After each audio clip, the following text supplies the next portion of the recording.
Hi there, welcome to G4 Guitar School Horsham. Today we're going to be looking at Good Riddance by Green Day. So this is senior level 2. First of all, I'm just going to take you through the chords for this song. So, excuse my wobbly camera work here. I'm just going to move you over there a little bit. So hopefully you can see my, twizzle me around this way a little bit. So hopefully you can see my fingers okay there. So we're going to start with a G chord. Okay, now you'll be used to playing G chord with 3 fingers, where you've got these 2 up here and this one's on your first string. We're going to do slightly differently, so we're just going to move the 3rd finger over 1 string. That's going to go on your 2nd string on your 3rd fret, and your little finger's going to go on your 1st string just underneath it. Then these 2 fingers are as normal. Okay, so there's your G chord. We're then going to go to C add 9. Okay, so that's just literally moving these 2 fingers over 1 string. So your 1st finger comes down to the 4th string, 2nd finger to the 5th. Okay, and again, that one, you're just trying not to hit the, actually not again, because for the G you're going to play all 6 strings, but for this one, the C add 9, it's just these 5. You want to try and not hit this 6th string for that one. D chord, okay, straightforward one there. E minor, and we've got a regular C chord, just the normal 3-finger C chord. Now hopefully you can see all those okay with my fingers on here. Obviously you can download the chord book from G4 or have a look in your folder just to check on those. Okay, so those are the basic chords you're going to need for this one. There's a couple of versions of this song. There's one floating around where he arpeggiates the chords. I'm going to go with the simpler version where he's just strumming it. If you want to arpeggiate the chords and pick the pattern rather than strum it, you can do that. It's exactly the same chords. You're just picking a pattern instead of strumming it. So you can always complicate it more later on if you want to.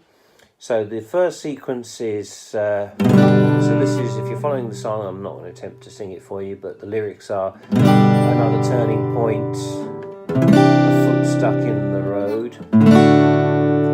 Okay, so that's your G, another turning point, C add 9, fork stuck in the road, G. Okay, same thing again, time grabs you by the wrist, G, C add 9 directs you to where to go. Okay, next bit we're on to E minor, so make the best of this test, going to D, and then C, going back to G. Okay, so that's so make the best of this test and don't ask why. I told you I was going to try and sing it.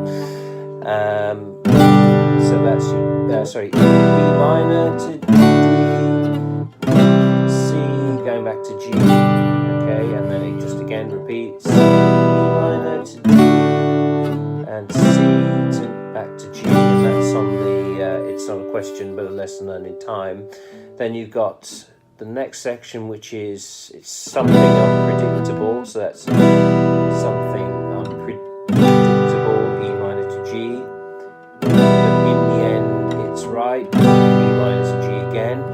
And then the last part, I hope you had E minor, the time D of your life, G. Alright, so you really got 3 sections to this song, really. I'd say you've got the first part, which is the G, 4-finger G, going to C add 9 and D, repeat that twice. You've then got the middle section, which is E minor to D, to regular C, not C add 9, and then back to G. Again, just repeat that twice, and then you got the last part, which is just E minor, G, again E minor and G, and then E minor, D, and back to G. That's basically all there is to this song. It's like a lot of good songs, it's actually pretty simple. In terms of the strumming pattern for this, I would suggest you start with something fairly straightforward. So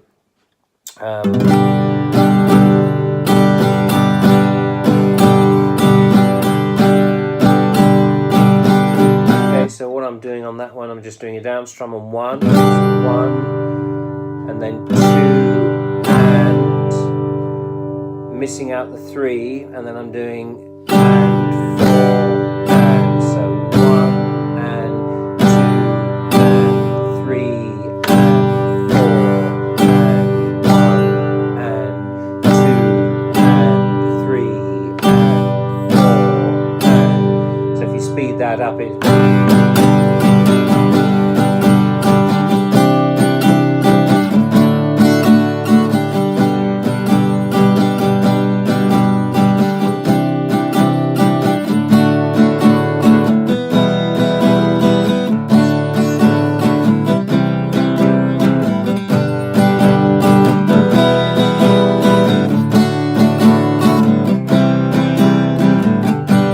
and so on.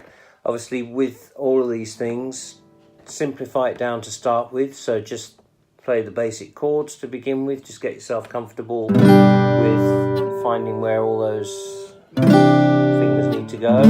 Once you're happy with the basic chords, just get the sequence going, just try doing single strums, so you can either play with the metronome, play with the click to start with, or you can play along with the song and just listen for where the chord changes are, try and get single strums going, and then try and add a strumming pattern into it. Maybe initially just add a single, a simpler strumming pattern than that, and then you can always build up to that. You can always make it more complicated than that if you want as well.